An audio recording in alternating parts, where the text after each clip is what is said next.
mind the energy. Don't energize the mind. The mind, it's a way to contain the energy. If we allow the energy to energize some type of cognitive function, whether it's belief or bias or something entertaining or whatever it is, then there's a short circuit up here, and it's just like when you have electric current running through a wire, or you have an electric, up here there are many neurons, so many circuits, many wires. So because now I'm speaking, a lot of electrical energy, it's going through the language center of my brain, and some in the left brain hemisphere to reasoning, logical, and some in the right brain hemisphere to creatively analyze this somehow. So when we have electricity going through such a big complicated circuit, it's like you passed an electric current through a big coil of wire. What's going to happen? A big field is going to be generated around that, and that field has a density, has a mass, and the mass of our body, the weight of our body, it is grounded in that field. So if my awareness is up here in my head, then my weight of my body, it grounds up here, and I become top heavy, easy to push me around. But if I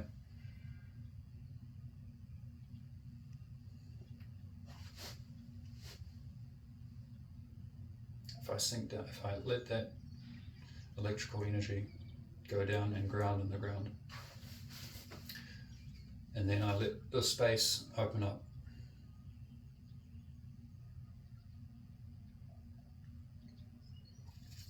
now I mind the energy, just like you may have heard the term mind your own business. If you're driving a car, you want to mind the road,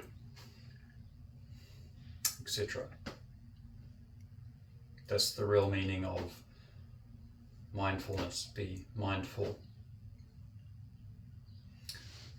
So with the energy, and when we, if you learn Qigong and you learn to engage with the Dantian, and you re-power up this energy field that was typically only happening within the womb, that energy field which is powering the growth and the evolution of the fetus. Of course, after we come out of the womb, they cut the umbilical cord, that function starts to decline, starts to dwindle. Through Qigong, we can reactivate this function, and we can regain 100% function of this energy field, which can, once again, it can power some similar functions as is happening in the fetus, the way the fetus evolves. So that means we can regain a lot of vitality, and we can even change on a right down to a genetic level. We can change some part of our DNA, at least, perhaps the epigenetic part of our DNA, but it's just that we are re-engaging with primordial energy, which is responsible for the growth of the fetus, and how how the DNA, how the genetics starts to evolve. So when we engage with Qigong and we get right down to that fundamental level of that primordial energy in the body, we can engage with that. We can change things. We can change. So through this, there is some hope for people who like myself, who had some cognitive deficiency, were retarded in some way. And if people like myself would have just stuck with the cards that I was dealt and just go out into the workforce, or you just use the ability that I had without enhancing it with Qigong, without trying, then I would be at a serious disadvantage. And so there are many success stories, Qigong success stories. People like DKU, for example, who, when he was young, he had some genetic deficiency, cognitive deficiency. He was very uncoordinated, balance certain parts of the brain, and then he was in a car accident and then got even worse. So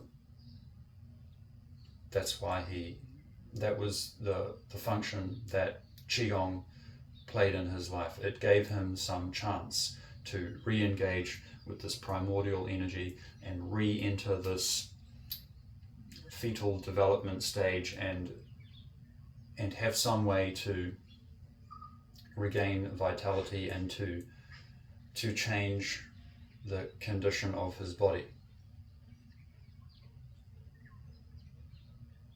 So that's my reason for, that's one of the functions that the practice of Qigong, it serves. It serves.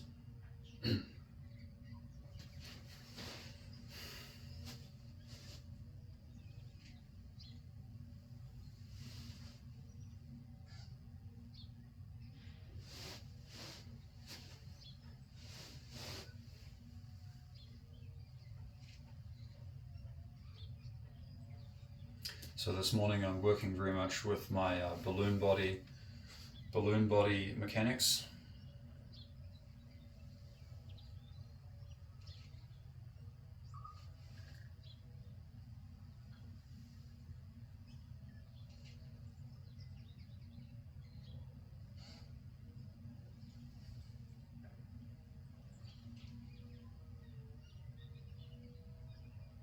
So I put my mind down into my feet and I relax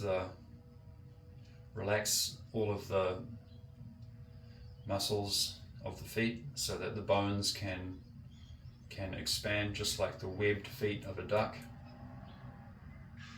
And then I let my weight go through that and expand and open those. And then I expand the ankle. Let the knees do the same, open. Put my mind now into my hips.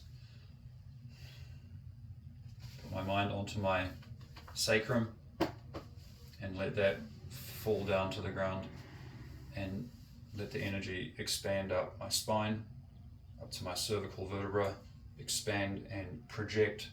I project straight up through that.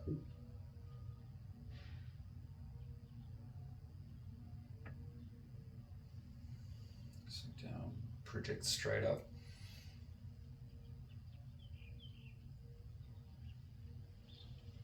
And do a bit of loosening.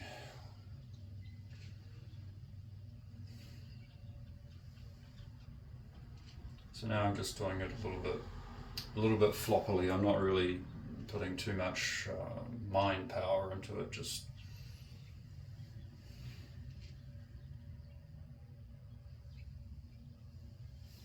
okay. Now release the ankle, knee, hip, the spine.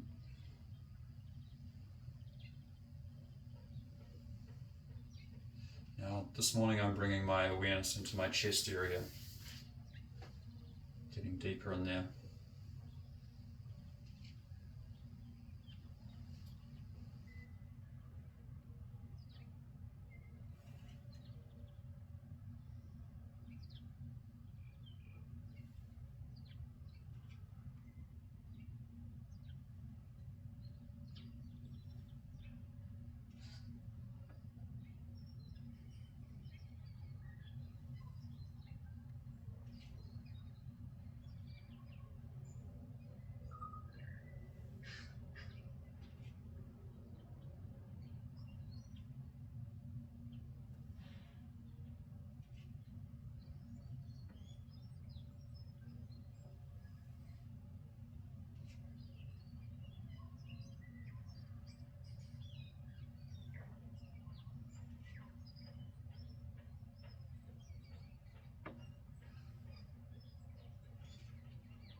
Follow it down, follow it up,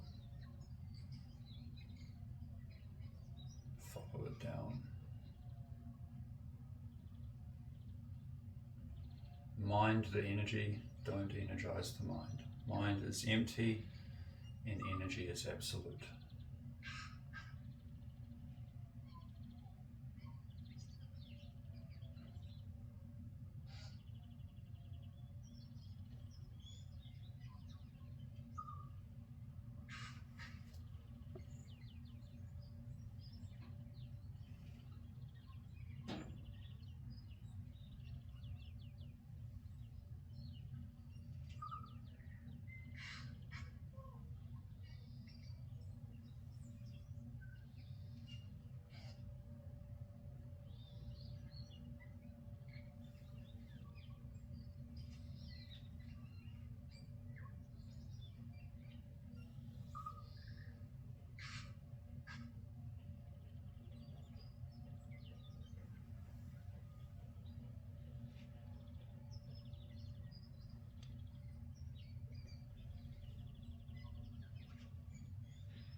So there's still a little bit of ice in here that needs to be let go of, so that my balloon structure, my fascia, can start to expand, and so that the dynamic of the balloon body can take over. So my stabilizer muscles can stabilize me, and with that proprioception function of my central nervous system, enteric system, to stabilize me, just automatically stabilizes me in time and space. Now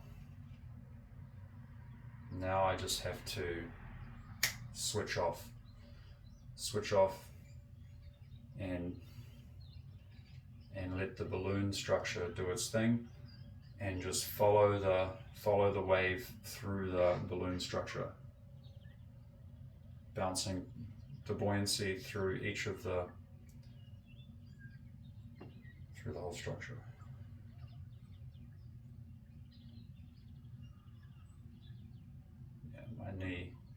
My knee was making a little noise because there was something not right going on in there, so now I just released that.